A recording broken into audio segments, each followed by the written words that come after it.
Environmental science में या फिर एनवायरमेंटल स्टडीज़ में क्वेश्चन पूछा जाता है कि multi disciplinary nature of environmental studies या साइंस को एक्सप्लेन कीजिए।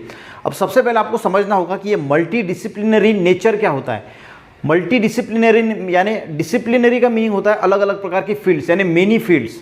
तो एनवायरमेंटल साइंस है, ये कोई अकेला सब्जेक्ट नहीं है, ठीक है, एक सब्जेक्ट नहीं है। जैसे केमिस्ट्री में जो है वो केमिस्ट्री आता है, ऐसा नहीं कि प्लांट भी आ गया, एनिमल भी आ गए, आता है पर उनकी रिएक्शंस वगैरह आता है, डायरेक्टली नहीं आता।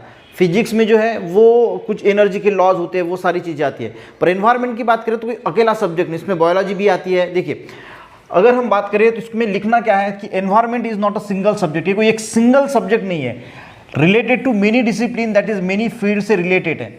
यानी आपको लिखना है कि ये बायोलॉजी से भी रिलेटेड है। यानी बायोलॉजी का अगर हम कोई भी सिलेबस देखते हैं, बायोलॉजी कोई पढ़ता है तो उसमें एनवायरमेंटल साइंस होता है, एनवायरमेंटल के साइंस में बायोलॉजी होता है। अब प्लांट्स और एनिमल जो होते हैं वो इसमें जो है इसका क्या इफेक्ट होता है एनवायरमेंट में, एनवायरमेंट का प्लांट एनिमल में क्या इफेक्ट होता है, ये इंटरेक्शन दोनों के बीच में है। तो बायोलॉजी भी एनवायरमेंटल साइंस का एक पार्ट है, या हम बोल सकते हैं एनवायरमेंटल साइंस एक बायोलॉजी का पार्ट है। किसको भी कुछ बोला तो चलता है। केमिस्ट्री भी इंक्लूड होती है एनवायरमेंटल साइंस में, जो मॉलिक्यूल्स के बीच में इंटरेक्शंस होता है वो सारी चीज़ें जो है वो हमें एनवायरमेंट में देखने को मिलती है। प्लांट्स एनिमल है, इनमें जो कुछ है केमिस्ट्री में, तो वो सारा अलग अलग प्रकार के जो केमिकल्स होते हैं, कुछ नेचुरल केमिकल है, कुछ आर्टिफिशियल केमिकल है, उसको बनाने के लिए भी वो सारी चीज़ें एनवायरमेंट से ली जाती है।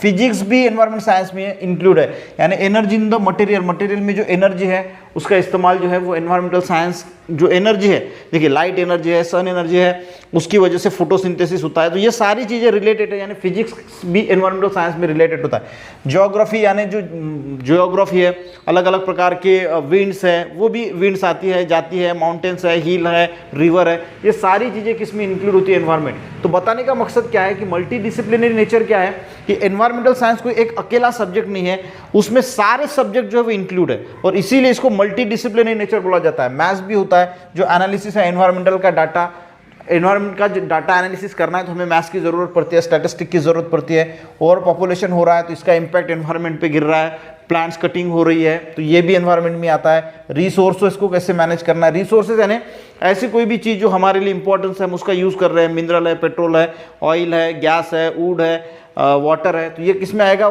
रिसोर्सेज मैनेजमेंट में। लॉज, देखिए लॉ जो कायदे कानून है वो भी एनवायरमेंट में आता है, क्योंकि जो फॉरेस्ट एक्ट है, वाटर एक्ट है, एयर एक्ट है, तो वो जो एक्ट है वो सारे लॉज जो है, लॉज बनाए गए हैं हर इसके लिए, वाटर के प्रोटेक्शन के लिए, एयर के प्रोटेक्शन के लिए। तो जो लॉज है वो भी एनवायरमेंट में आता है। सोशल साइंस है, इकोनॉमिक्स है। तो ये जो मल्टी डिसिप्लिनरी नेचर, आपका मीनिंग जो आपको समझ में आ गया हो कि मेनी फील्ड्स, एनवायरमेंटल साइंस कोई एक सब्जेक्ट नहीं है, इसमें बहुत सारे जो है वो सारे सब्जेक्ट, जितने भी सब्जेक्ट होंगे वो सारे सब्जेक्ट जो है वो एनवायरमेंटल साइंस में इंक्लूड होते हैं और यही इसी को बोला जाता है multi disciplinary nature of environmental science.